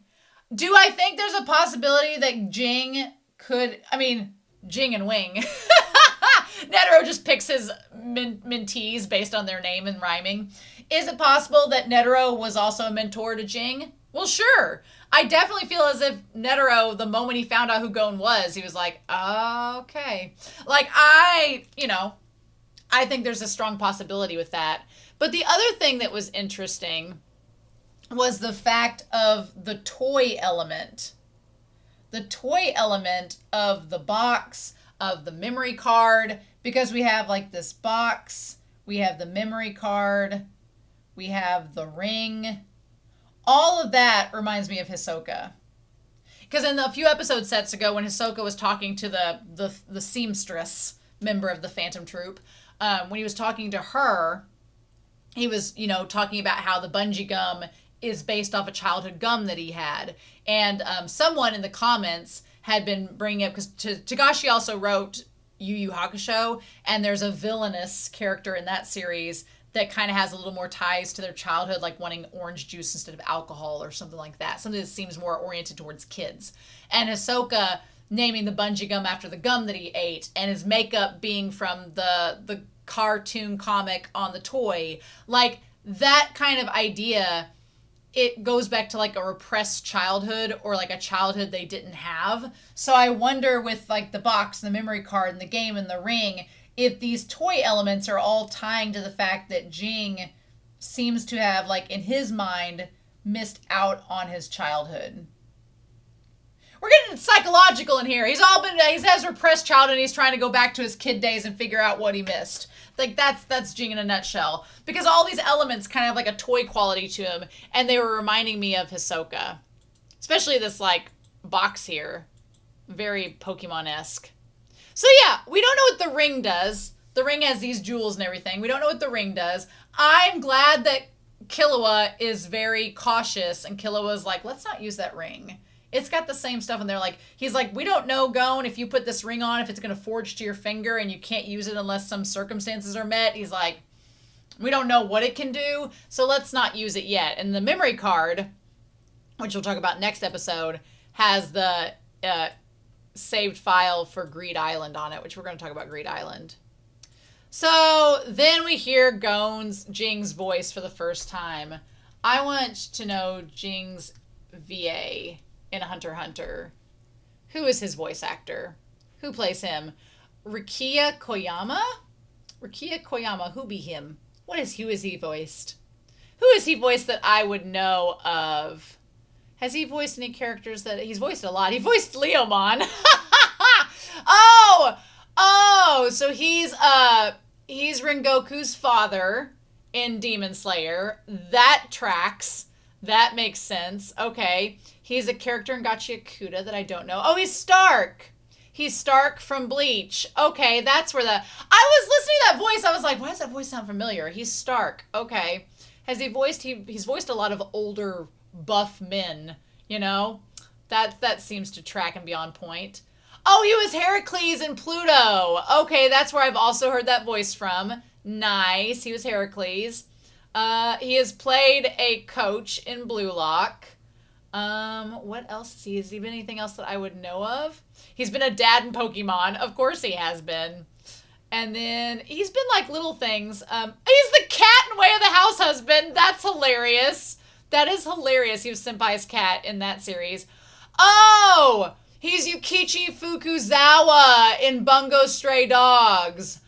Oh, okay. Who's a father figure too? Oh my God. Well, that tracks. Man, this man is typecast just a wee bit. He has been a typecast voice actor. He also plays Yamato in Naruto. So there is that. And then he's been in a lot of things, surprisingly. Fukuzawa is one of the more notable entries that I would know of. Okay. Curiouser and curiouser. Nice. Okay, and then he's been, Jing in that. So, yeah, he's been in a lot of other series. I'm trying to see some series that I would know. He's been in Detective Conan. Okay. And One Punch Man. All right. But, yeah, so he's done a lot of fatherly buff older man voices. So that's nice. Anyway, I do think he has a very attractive voice. I'm like, hello, sir. I could see why somebody from the surface would be interested, not once they got to know him, because he seems like the worst type of person. He's fickle and flighty. No. And just very flimsy, flippant. No, absolutely not. Would not be attracted to Jing. So the other episode 38, is Reply from Dad. As soon as they were talking about copying the cassette tape, I thought, okay, the cassette tape's probably going to destroy itself somehow, because Jing does not seem to want to leave any traces of where he's from. So let's break down this tape. He's like, this is your dad, this is Jing. And he says, do you want to come and find me? If you do, keep listening. If you don't, press the stop button. So to me, what I think that inscribes is, I feel as if Jing is giving Gon the opportunity of saying, okay, you became a hunter, which, here's the thing. If Gon became a hunter and he had found purpose in his life, then to Jing, there you go. You found your purpose. You have found the something that you want. You don't need me. Then cool. Just get rid of this tape. Don't worry about it. Stop the tape. It'll delete itself and you just move on with your life and don't worry about me. It'll all be all right. But if you've not found that something that you want and you want to find me, I don't encourage it. But he sounds very exasperated. He's like, are you sure? Are you sure you want to find me? I don't know why you'd want to find me. Are you certain? Fine. He's like, I feel like I owe you. He's like, hunters are selfish creatures. They're willing to sacrifice anything to get what they want. So if Jing's whole thing is, let's say that he wants freedom. Let's say that freedom is the one thing that he wants. He did not want to be tied down to Whale Island. He did not want to be tied down to this provincial life. He's like, I want adventure in the great wide somewhere. He just went through the whole Bell number from Beauty and the Beast. But to get freedom, to do whatever you want, you cannot be tied down to anything at all. So he's like, I'm willing to sacrifice anything to get what I want. Being like, I want freedom. That means I can't have a kid. And I messed up and got a kid, so had to give that up. And I'm glad that Jing is at least self-aware to know he's not a good person. Because he's a deadbeat dad. He is literally a deadbeat dad. He abandoned his child for his own selfish reasons. And it's like, yeah, if people don't want kids because they want to live their life, I'm one of them. So that's totally fine. But the moment you bring another life into this world, you are responsible for that. And he is a terrible person for choosing himself over his kid. Even if he knew Aunt Mito would be a great mom, even if he had faith in her, pushing that responsibility on somebody else when it's your own, it does make you a terrible person. And Gon is so desperate to get to know his dad, he doesn't consider that into the equation. He's like, oh, you can't be that bad, Dad. I'm like, no, he is. He very much is. He's telling you that he is in this moment. That if you're only slightly interested in seeing me, then stop the tape. And I like these, like, and the moment that Killua looks over being like, are you really interested in seeing him? And he sees that look on Gon's face. That look that Gon's like, yes, I want to see you. Mm-hmm. And then we get the shot of Mito. Mm-hmm. And he's like, I don't want to meet you. Oh, that is just, ooh. And it's because he would feel so much shame. He's like, I don't know if I could face you. Yeah, I'm glad he's self-aware. I'm glad he's like, I'm not a nice person. I chose myself over you. If I saw you, what would I say? Because I abandoned you and I've neglected you and I've ran away from you all this time. He makes Ramona Flowers look like a homebody. Basically, is what this is. I chose going after my own desires over being a parent. The one thing that I am afraid this series is going to do, that I could see it doing, is for Gon to be like, it was okay, Dad. It was okay that you chose to leave me and go pursue your own life. It's okay that you abandoned me. I understand why, because I know how hunters are now, and that's just part of being a hunter, so I totally get that. I'm afraid this series is going to pull that, and I'm going to be like, no, somebody needs to punch him in the face. Someone needs to, if it's Killua, let it be Killua, but I would love Gon to just punch his dad in the face and be like, what the fuck were you doing? Pardon my language, but like, what were you doing? What were you thinking? Like, his father deserves to be punched, and I'm afraid the series is going to be like, oh, Jing, it's okay. You didn't have to do that. We understand you. All this trials and tribulations I went to find you. Because I do feel like the whole point of the series is Gon is going to meet his dad at some point.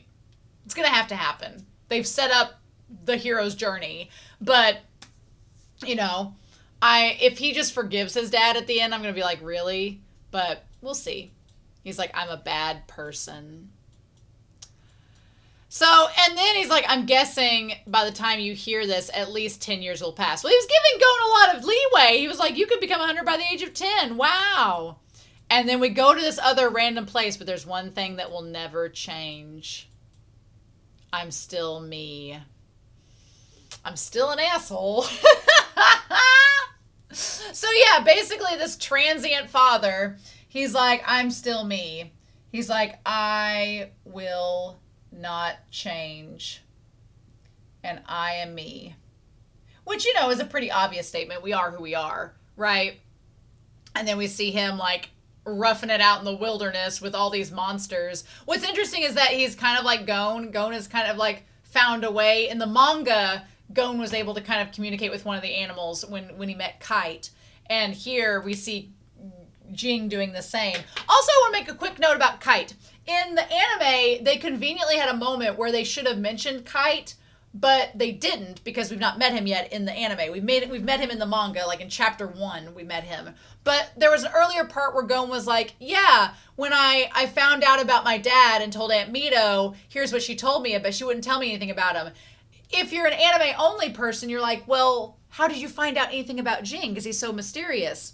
It's because in the manga, Kite told him about Jing. That's how he knows. The anime is just choosing not to bring it up yet for reasons. So that's interesting. But yeah, so then we see Jing. He's like, I'm still me. Yep, and he's on top of these monsters. And he's like, now fly away from this volcano. As you listen to this tape, I'm off on an adventure. And, you know, on the one hand, I respect that Jing is self-aware. I respect that he's like, I'm an adventurer. This is what I do. I'm an adventurer, not an adventure dad. And whatever, but still, you couldn't write your kid. You could, because here's the thing. He didn't write Gon because that would further cement the fact that he should be a dad and be with his kid. But he chose himself over his child. Like, that's... Ooh, that's a slippery slope. I don't know if people like Jing. I don't like Jing. I'm like, I think that's awful for you to abandon your kid, but I don't want to see you. He's like, if I sense you coming, I'm going to bolt. Yep. Which in itself is just the fact that he's like, if I see you, I'm going to run away because I don't want anything to do with you. Like, that would push a lot of people away. That would push some people to be like, okay, fine, I don't want anything to do with you.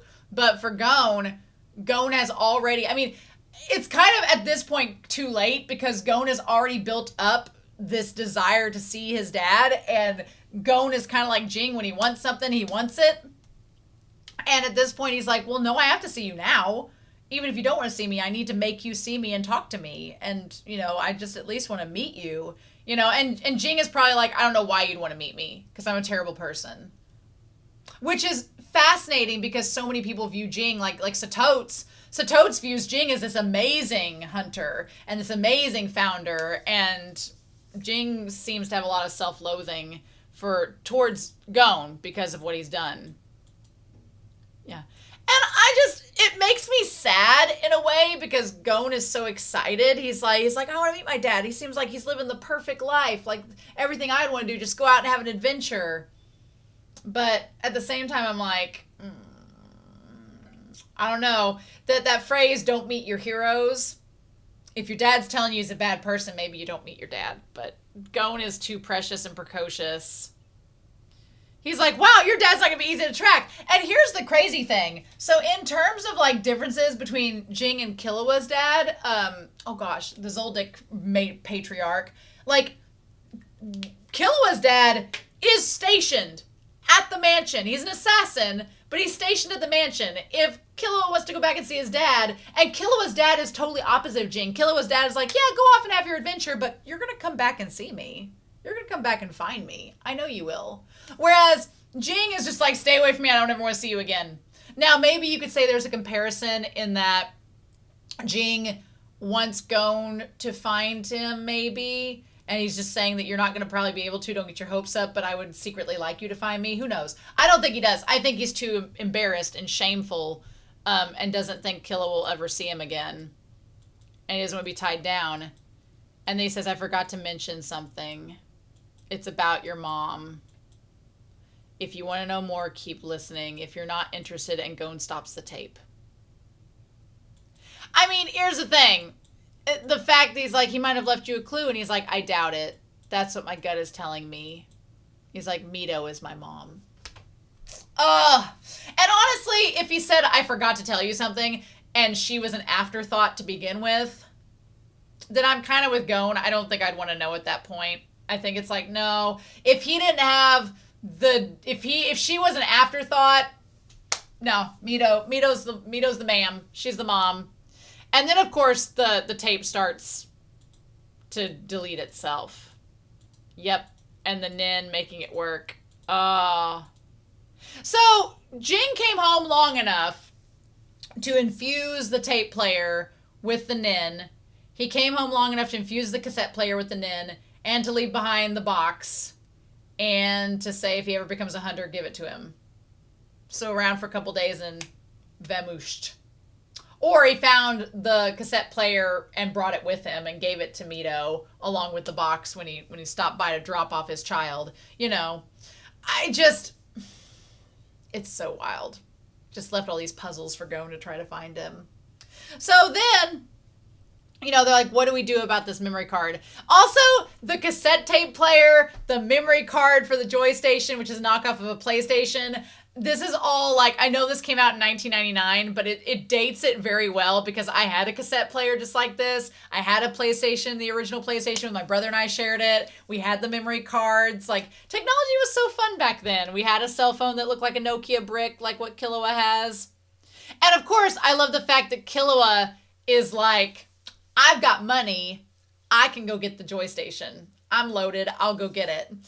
I do like that he tells Gon's like, well, why would he delete the tape? And Killua was like, people can use lots of technology to decode a tape and figure out where your dad is. Also, they could use Nin to figure all this stuff out as well. So Jing is really covering his tracks. He does not want to be found. He wants the freedom to go wherever he wants, whenever he wants. And that's that.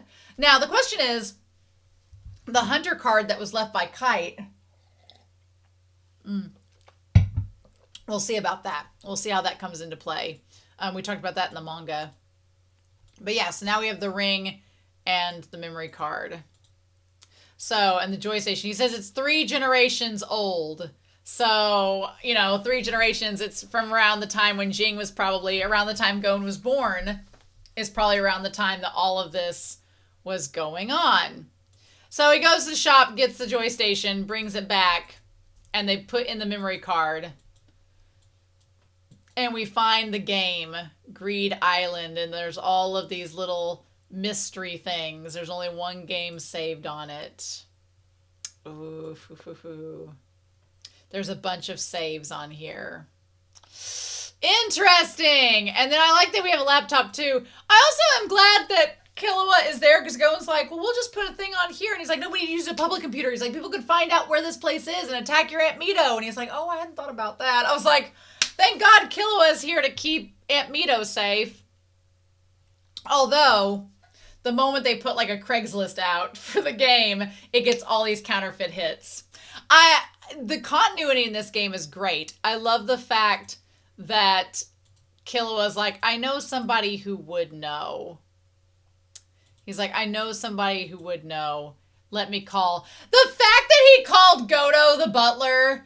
I'm sorry. My theory that, is it Luca? What is the brother's name? I don't want to look it up. I don't want spoilers. But the fact that the brother Piggy, as Killua calls him, the fact that I believe he is Goto's son. I believe he is Goto's illegitimate son with the mom. That's from their affair. The fact that Goto answers the phone, I'm like, of course. Now, granted, he is the butler, and it's his job to answer the phone on behalf of the family, but it's just funny that I'm theorizing that, and he answers the phone for it. But yeah, and he's like, I'll destroy your figurine collection if you don't help me. Also, the fact that he has, like, the hentai girls, and they're, like, giant figurines. Sir. He's, like, trying to one-up Light Yagami by how many potato chips he can eat in a single moment. And poor Gon, when Gon hears brother, he thinks of Illumi, which, can we all just take a moment to appreciate how adorable Illumi looks? He looks so cute. Adorable. Very adorable indeed. But anyway, so Killua was like, are you going to help me or not? So there was only 100 copies of the games made. Only 100 copies. And one copy alone is rumored to be $5.8 billion yen, or billion Jinny, as it's referred to. And even the brother's like, look, I tried to look around, but I only found a few leads. And so Killua was like, we'll give you a copy of the memory card that we made. So they're not giving him the one that Jing gave Gon, but they made a copy of it. They're like, we'll give you the copy of the memory card if you can give us your leads. So the Greed Island, we're going to put that over here. Greed Island is a game that has been made by hunters or by a hunter for hunters. We're going to talk in the spoiler corner about that because I have some theories. There's only 100 copies, and there is a rumor that 12 of those copies will be at the York New Auction, where we conveniently are meeting up and where the Phantom Troop are conveniently going to be. Oh my gosh. What?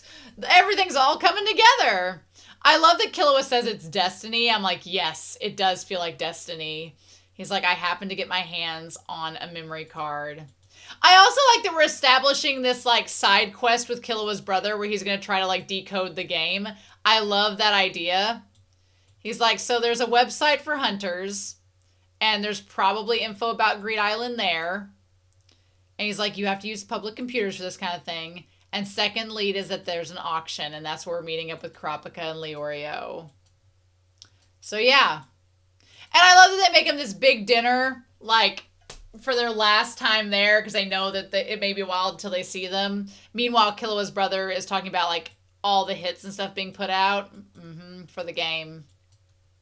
Yep. She's like, who knows when the next chance we'll get to see you is.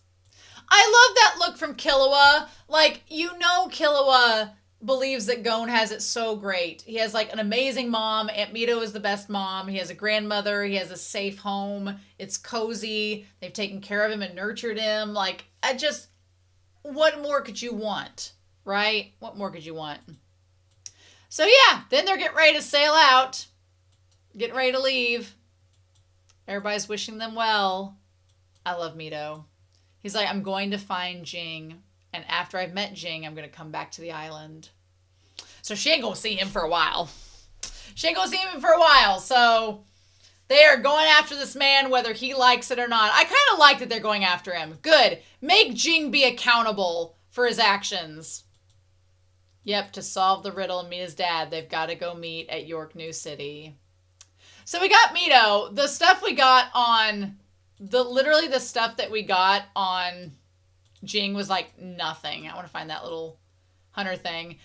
So the Hunterpedia, can we talk about this? First of all, there's all the little summer things. How did Hisoka make the summer board? It says we love Hunter x Hunter. How did he make this?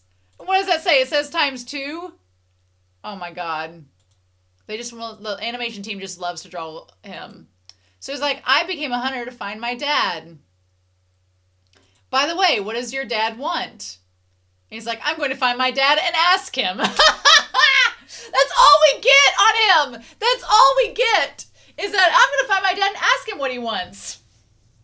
I feel like Jing is kind of a representation of just being a hunter. You are constantly hungering for something, but are you ever satisfied? Because if you think about it, like the gourmet hunters, they're constantly looking for new food. They never find that one food that satisfies them. They stay hungry. And the idea of like Hisoka is constantly looking for new people to compete against and to battle and to kill and to satisfy that hunger that he has for finding a worthy opponent. And the idea is that there are hunters that they keep getting more and more money and you think they would be satisfied, but it's literally greed. It's greed. They can't get enough of it. So hunters are greedy and they're never satisfied.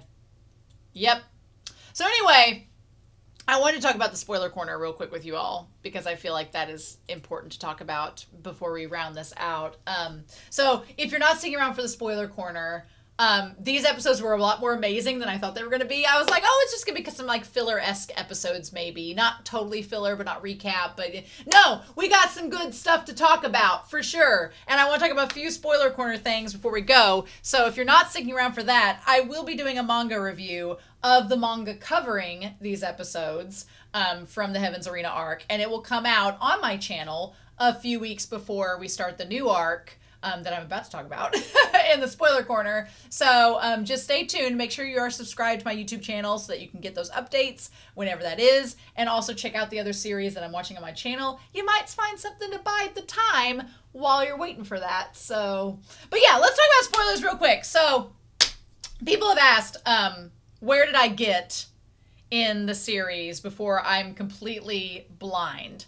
And the answer is, now that I know, after Greed Island. So, the next arc that is coming up is the Phantom Troop arc. And when I tell you I am excited, I'm excited for Phantom Troop and the Greed Island arcs for very different reasons.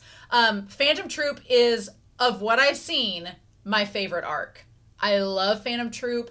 I love Kurapika and everything about his journey. The only distinct things that I remember from that arc, a lot of it I've forgotten because, again, I was just glancing, but I did enjoy it a lot. The things I remember is Kurapika up against this big giant man. That is a battle I absolutely adore.